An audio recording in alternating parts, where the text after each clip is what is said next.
ඔන්න අපි අද කියන්න යන්නේ ලෝකෙ ලොකුම රන් කාසිය ගැන. මේක තමයි 2011 දී ඕස්ට්‍රේලියාවෙන් හදපු ගෝල්ඩ් කැංගරු කියන රන් කාසිය. 99.999%ක්ම පිරිසිදු රත්රන් වලින් හදපු මේ රන් කාසියේ බර ටොන් 1ක්. මේ කාසිය සෙන්ටිමීටර් 80ක් පළලයි. මහත සෙන්ටිමීටර් 12ක්. ඉතින් මේක තමයි ලෝක ඉතිහාසයේ විශාලම වගේම බරම රන් කාසිය වෙන්නේ. ආසියාව යුරෝපය වගේම එක්සත් ජනපදයේත් සංචාරය කරවපු මේ රන් කාසිය දැන් පර්ත් මින්ට්හි ස්ථිර ප්‍රදර්ශනයට තියලා තියෙනවා. පර්ත් මින්ට් කියන්නේ ඕස්ට්‍රේලියානු රජයේ සතු ලෝහ සැපයුම් ආයතනයට.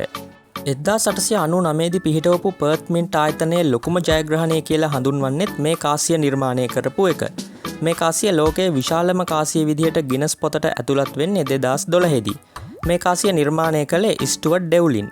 කාසියේ එක පැත්තක රතු කැන්කරුවෙකුගේ රූපයත් අනිත් පැත්තේ දෙවැනි එලිසබෙත් රජුණගේ රූපයත් වාත්තු කරලා තියෙනවා.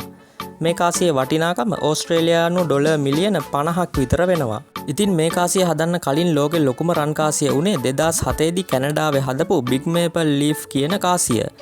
ඩොලර් මිලියනයක් වටින ඒ කාසියේ බර කිලෝ 100ක්.